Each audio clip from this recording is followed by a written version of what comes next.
What is going on, everybody? It is Trev.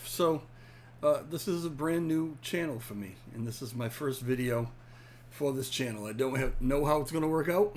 It's just something that I'm interested in and wanted to do. Let me get kind of right to it. I've always had a bit of an interest in scientific things and metaphysical things and religious things.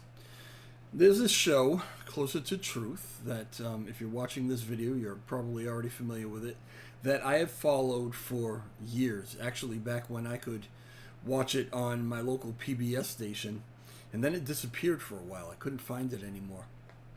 Finally found it online.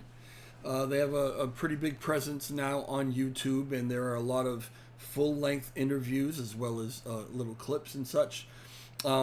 Whenever I can, I like to go to these and I like to kind of check in on them. Now, the thing about it is, you can find some very little clips that are smaller portions of much larger interviews. Sometimes you can find 2 or 3 minute little clips, 6 or 7 or 8 minute little clips or whatever. And what happens is Robert Kuhn, the interviewer, and the creator of this program, he asks these people, these professionals in their field, questions, and then lets them explain. And unless you're listening to the whole interview, very often you don't get the follow-up questions. These little clips, very often you don't get those follow-up questions. And those follow-up, even in the bigger interviews, sometimes you don't really get the follow-up questions that you might want to ask. Now, as someone who has absolutely no scientific training or education whatsoever, just somebody who's very curious about these things, about reality, about life, about why and how we're here, the questions that I would ask are probably different than what Robert's peers would ask, or someone who is more scientifically minded would ask. And the answers that I would like to get are very simplified answers that I can understand. I believe that there are a lot of people out there just like me. And the reason that I wanted to make this channel was that what I'm gonna do is I'm gonna review some of these shorter clips. I might watch them in a faster speed so that we can get through them, and then ask some of those questions. And I'm hoping that there are enough of you out there that can jump in the comment section and answer these questions for me. Answer them in a way like a 12-year-old could understand, because it's probably my level of understanding with this stuff, but I'm trying to learn. And I think, again, that there are others like me out there who might be able to benefit from this. So this is probably going to be a little rough at first until I kind of get the gist of really how to format this. But for now, what I'm going to do is I'm going to play this particular clip. This will be my first kind of, not really review, but I've got some questions about this. So let's watch this particular video together on a faster speed. It'll just take a couple minutes, and then I've got some questions, and maybe some of you can answer these questions for me. Nancy, some have said that consciousness, human consciousness, is a fact of the world, a datum, that every theory of reality must explain in order to be coherent. Do you agree with that? No, I don't. I think that consciousness is something that has emerged late in the universe, that it is a property of only the higher biological organisms, and biology and neurophysiology need to work at explaining it, but I don't think it's relevant to chemistry, and only very rare interpretations of physics, as I understand it, involve consciousness. But you would then exclude the existence of consciousness as something that was a primary part of our total existence in the universe, to be able to explain through some mechanism, whether it's physicalist or creator or some spiritual existence. It's not at the level of relevance to do that. It's only relevant to certain particular kinds of inquiries. And you can deal with the question of whether God exists, or whether there's a spiritual realm, or whether everything is just physical. You can deal with those questions, and you don't have to bring consciousness into the equation to consider. I don't think so.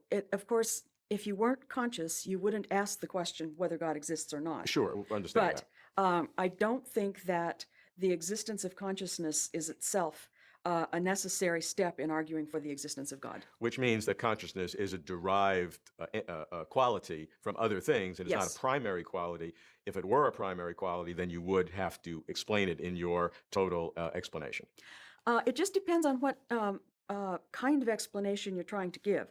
Now, if you wanted to explain the whole of reality, for instance, come up with a theory of everything, but only explain it in terms of its material existence, you don't need to invoke consciousness. Well, if I want to choose between a materialistic view or a theistic view or a deistic view, if I'm interested in knowing whether the physical world is all there is, or whether there is another reality, do I or not need to consider the existence of consciousness? I don't think so.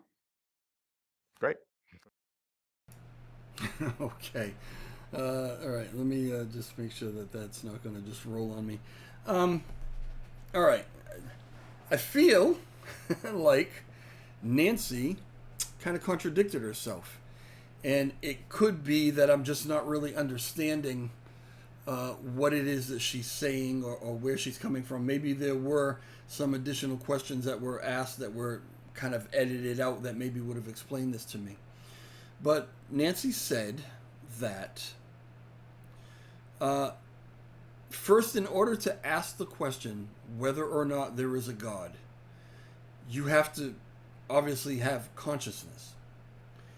Then she said, in order to argue for the existence of God, consciousness in the universe, in reality or whatever, is not a prerequisite.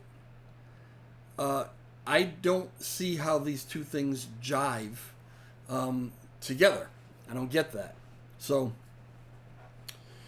I guess what I would think of is, okay, I'm trying to reconcile it, right? Can you believe in something? And it doesn't matter if it's God. This isn't a religious thing. It doesn't matter if it's God or anything. Just anything. Can anything actually exist in reality that nothing is aware of it, but it exists in reality? It's kind of a profound question. I don't know that it can actually be answered. So, all right, so I'll think to myself like this. Well, we have scientists who, with increasingly large and powerful telescopes, look out into space and find continually, it seems, new planets and new stars and new galaxies. And I say new because we just found them. We just saw them using, again, these ultra powerful microscopes too, looking for smaller things, but telescopes that look out into the cosmos. Were these galaxies there? Did they exist in reality even before we were aware or conscious of them? It's a tough question to answer, okay? I guess assumptions would have to be made. First, are we assuming that we are the only... When we say, okay, we just discovered this, right? Are we assuming that we are the only consciousness in reality, in the universe, that may have or may be aware of this particular galaxy or planet or whatever it is, right? Could there be other consciousness out there that we're not aware of, but is aware of this galaxy? And so what happens then, right? So is it that once you're aware of it, your consciousness is actually what brings it into reality? Or is it existing in reality even though nothing is conscious of it? How do you answer that? You can't. So what am I not understanding here? How can she jump to the conclusion that consciousness is not needed for something to exist when it is impossible to know if something exists without being able to ask the question consciously? It's a dilemma. It's a big dilemma. Same thing, bottom of the ocean, right? We discover things that are living down there constantly, right? Because we go to greater depths and into the darkness, and we find life down there that we never knew was there before. Well, was it there, living in reality, maybe with its own consciousness of itself, maybe with other things in its environment conscious of it? Was that enough for us to be able to say, okay, it actually existed, we just weren't aware of it, maybe something else was? Or if nothing at all is aware of it, can it exist? Biocentrism is the belief that consciousness is basically essential for anything. It's fundamental to everything that exists, and it suggests that nothing actually does exist until our consciousness brings it into reality.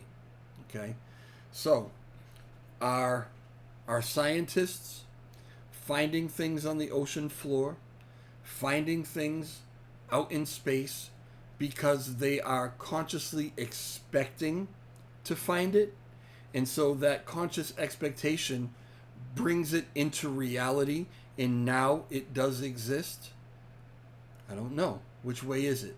What do you guys think? All right, let me know in the comment section. I'm looking forward to there are so many of these videos to actually review and ask these questions about, but I don't understand how somebody can reach that conclusion. So if I'm missing something, if there's a way that it can actually definitively, a conclusion can definitively be reached, let me know. Let's talk about it. Educate me. All right, y'all. Talk to you later.